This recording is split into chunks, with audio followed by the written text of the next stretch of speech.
Hello दोस्तों, तो यहाँ पे हमें एपिसोड के शुरुआत में दोबारा से लाइट के हाई स्कूल के इंग्लिश क्लास का सीन दिखाया जाता है और यहाँ पे टीचर उसे एक सेंटेंस को जापानीज में कन्वर्ट करने के लिए कहता है और लाइट हमेशा की तरह उस सेंटेंस को ट्रांसलेट कर देता है। वहाँ पे ryuk भी होता है और ryuk के साथ जब वो होता है तो ryuk कंटिन्यूसली लाइट से बात कर रहा होता है, लेकिन लाइट कहता है कि भले ही तुम्हारी आवाज कोई और नहीं सुन सकता लेकिन मेरी आवाज तो सुन सकते हैं ना, तो शांत रहो। यहाँ पे एक लड़का लाइट से बात करने की कोशिश करता है लेकिन लाइट कहता है कि मैं अभी बिजी हूँ। तो ryuk कहता है कि क्या बिजी, क्या तुम तो हमेशा की तरह अपने कमरे में जाके वही डेथ नोट यूज करोगे ना, ऐसा तो कुछ इंपॉर्टेंट नहीं है। तो लाइट कहता है हाँ इम्पोर्टेंट तो है। तो जब लाइट घर पे आता है तो यहाँ पे वो फिर से डेथ नोट में क्रिमिनल के नाम लिखना शुरू कर देता है जो भी न्यूज ब्रॉडकास्ट में दिखाए जाते हैं। यहाँ पे ryuk कहता है कि इतनी मेहनत क्यों कर रहे हो। तो यहाँ पे लाइट ryuk को बताता है कि स्कूल से आने के बाद क्रैम स्कूल से पहले उसके पास सिर्फ यही टाइम होता है डेथ नोट में नाम लिखने के लिए। साथ ही साथ उसको अपनी स्कूल की परफॉर्मेंस भी ठीक रखनी है, तो उसको बराबर पढ़ाई भी करनी होगी। उसको नींद की भी उतनी ही जरूरत है, वरना वो क्लास के अंदर सोएगा और क्लास के अंदर तो सो नहीं सकता। और साथ ही साथ उसको अपनी मेंटल हेल्थ का भी ख्याल रखना है, तो मुझे अपने समय का सही से इस्तेमाल करना होगा। लेकिन तभी लाइट की बहन सायु दरवाजा खटखटाती है और उसे अपने होमवर्क में लाइट की मदद चाहिए होती है, जिसके बाद लाइट जल्दी से डेथ नोट को बंद करके उसके ड्रॉअर में रख देता है और अपनी बहन को अंदर बुला लेता है। यहाँ पे ryuk लाइट को बोलता है कि अगर मैं तुम्हारी जगह होता तो ऐसा नहीं करता, क्योंकि तुमने वो डेथ नोट सबसे ऊपर वाली ड्रॉअर में रखी है और मैं तुम्हें बता दूं अगर कोई और उस डेथ नोट को टच करेगा तो वो भी मुझे देख पाएगा। तो यहाँ पे लाइट मन में कहता है कि ये शिनिगामी ये बात पहले नहीं बता सकता था, और वो भी इतनी इंपॉर्टेंट चीज। लेकिन फिर भी लाइट शांत दिखने की कोशिश करता है और अपनी बहन की मदद करता है मैथ्स होमवर्क करने में। यहाँ पे हमें दूसरी ओर ICPO का सीन दिखाया जाता है, यानी कि इंटरनेशनल क्रिमिनल पुलिस ऑर्गेनाइजेशन। और यहाँ पे सारे देशों के ऑफिशियल्स बैठे होते हैं। मीटिंग की शुरुआत में ये डिस्कस किया जाता है कि एक ही हफ्ते में 52 क्रिमिनल्स की डेथ हुई है, वो भी सिर्फ हार्ट अटैक से। उनमें से एक ऑफिशियल बोलते हैं तो दिक्कत क्या है, वैसे भी इन सभी क्रिमिनल्स को उम्र कैद या फिर फांसी की सजा होने ही वाली थी, तो जो हुआ अच्छा ही हुआ। लेकिन दूसरा मेंबर कहता है कि ऐसा कैसे बोल सकते हो तुम, भले ही ऐसा होना था लेकिन इतने सारे लोगों को एक साथ मारना तो मर्डर ही हुआ। तो यहाँ पे इन सब लोगों के बीच में बहस हो जाती है। कुछ लोग कह रहे होते हैं कि ये सिर्फ एक इत्तेफाक है और दूसरी ओर लोग कहते हैं कि इत्तेफाक कैसे हो सकता है जब इतने सारे क्रिमिनल्स अलग अलग जगह मौजूद है फिर भी उनको एक साथ हार्ट अटैक आ जाए, ऐसा कैसे हो सकता है। यहाँ पे इनकी बहस बढ़ती जाती है, लेकिन तभी उनकी मीटिंग का हेड सबको शांत कर देता है और बोलता है कि इस हिसाब से इंटरपोल के पास एल को बुलाने के अलावा और कोई चारा नहीं है। ये सुनते ही सारे लोग शांत हो जाते हैं और अपने आसपास के लोगों से बात करने लग जाते हैं। तो मात्सुरा चीफ से पूछता है कि एल का क्या मतलब है। तो वो चीफ बताता है कि एल एक ऐसा डिटेक्टिव है जिसका असली नाम और आइडेंटिटी किसी को भी नहीं पता। इंसानियत के आज तक के जितने भी मुश्किल से मुश्किल केस है उनको एल ने ही सुलझाया है और वो ICPO का ट्रम्प कार्ड है, और जितने भी केस ICPO ने एल को दिए है वो सारे उसने सॉल्व करके दिखाया है। लेकिन तभी उनमें से एक मेंबर बोलता है कि हम एल को कांटेक्ट कैसे करेंगे अगर हमें उससे केस सुलझाना है तो, और वैसे भी हमने सुना है कि वो बहुत घमंडी है और वो सिर्फ उन्हीं केसेस पे काम करता है जिनमें उसका इंटरेस्ट होता है। लेकिन उस मेंबर के इस सवाल का जवाब उसे उसी समय एक लंबा सा आदमी दे देता है जिसने काफी लंबा सा कोट भी पहन रखा होता है,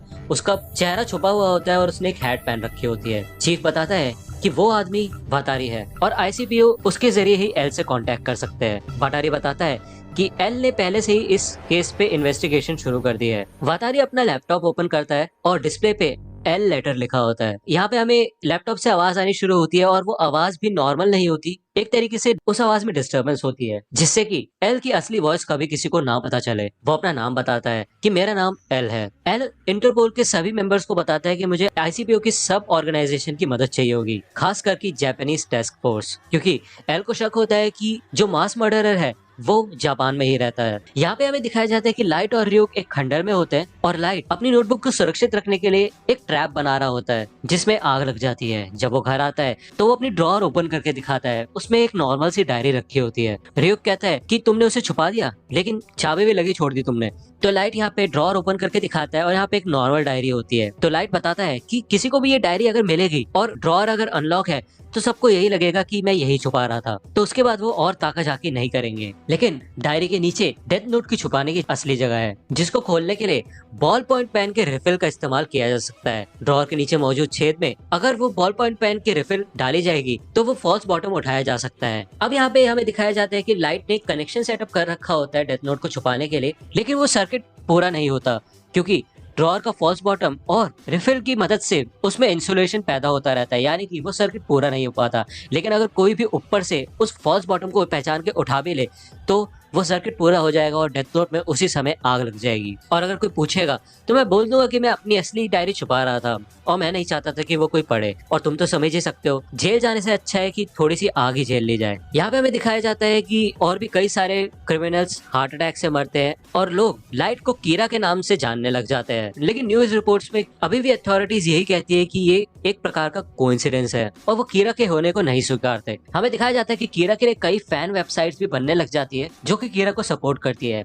लाइट बताता है कि भले हम किसी बच्चे से पूछेंगे कि अगर कोई बुरा इंसान है तो उसे मारना सही रहेगा तो वो मना ही करेंगे। ऐसी पब्लिक में भी लोग पब्लिक के हिसाब से ही एक्ट करते हैं, लेकिन इंटरनेट पे जहाँ पे वो अपनी पहचान छुपा सकते हैं वो अपनी दिल की बात कह सकते हैं। तो इसलिए जिन लोगों ने कोई भी बुरा काम नहीं किया है वो कीरा के साथ है और जिन्होंने कुछ भी बुरा काम किया है वो डर डर के जी रहे हैं। दुनिया को ऐसा ही होना चाहिए। लेकिन तभी आईसीपीओ की तरफ से एक वर्ल्ड वाइड ब्रॉडकास्ट होता है टेलीविजन पे और यहाँ पे सूट में एक आदमी होता है जिसका नाम होता है लिंड एल टेलर, जो कि है एल। तो यहाँ पे एल सामने आ जाता है और यहाँ पे हमें जापानीज टास्क फोर्स का सीन दिखाया जाता है जो कि लाइव ब्रॉडकास्ट को देख रहे होते हैं। मात्सुरा अपने चीफ से पूछता है कि आज तक उसने अपना फेस रिवील कभी नहीं किया, तो इस बार क्यों? तो चीफ बोलता है कि शायद इस केस के लिए एल सीरियस हो। तो यहाँ पे लिंड एल टेलर बोलता है कि कीरा, मुझे पता है कि जो भी तुम कर रहे हो वो तुम्हारे हिसाब से सही है, लेकिन असलियत में तुम एक क्राइम कर रहे हो। तुम्हें लगता है तुम इंसाफ कर रहे हो, लेकिन जो तुम कर रहे हो वो गलत है और तुम बुरा कर रहे हो। तो यहाँ पे जैसे ही लिंड एल टेलर कीरा को इविल बोलता है तो यहाँ पे लाइट काफी ज्यादा गुस्सा हो जाता है और वो गुस्से में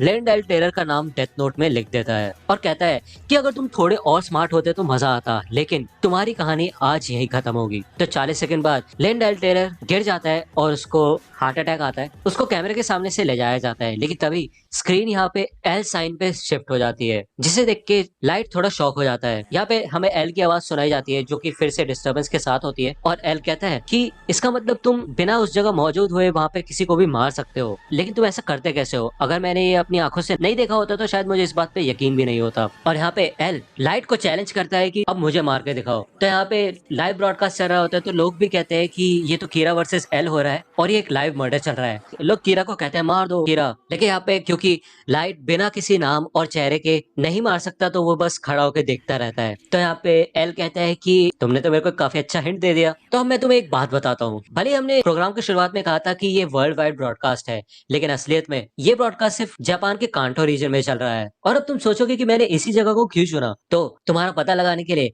मैंने तुम्हारे फर्स्ट विक्टिम को पहचान लिया जिसको तुमने डे केयर में अपना निशाना बनाया था। और तुम्हारा लक अच्छा है कि तुम कांटो रीजन में रहते हो, क्योंकि यहाँ की पॉपुलेशन सच में बहुत ज्यादा है। इस वजह से तुम्हें ढूंढना थोड़ा मुश्किल हो सकता है, लेकिन कोई बात नहीं, मैं तुम्हें पकड़ लूंगा और तुम्हें सजा दूंगा। फिर उसके बाद तुम मुझे मिलके बता सकते हो कि तुम ये सारे मर्डर्स कैसे कर रहे हो। और यहाँ पे ब्रॉडकास्ट ऑफ हो जाता है और पुलिस काफी ज्यादा खुश हो जाती है और मोटिवेट हो जाती है कि एल सच में काफी कमाल का है। यहाँ पे लाइट अपने शौक से उभरता है और लाइट और एल दोनों एक साथ बोलते हैं कि तुम जहाँ कहीं भी छुप के बैठे हो मैं तुम्हें ढूंढ के निकालूंगा और तुम्हें खत्म कर दूंगा। और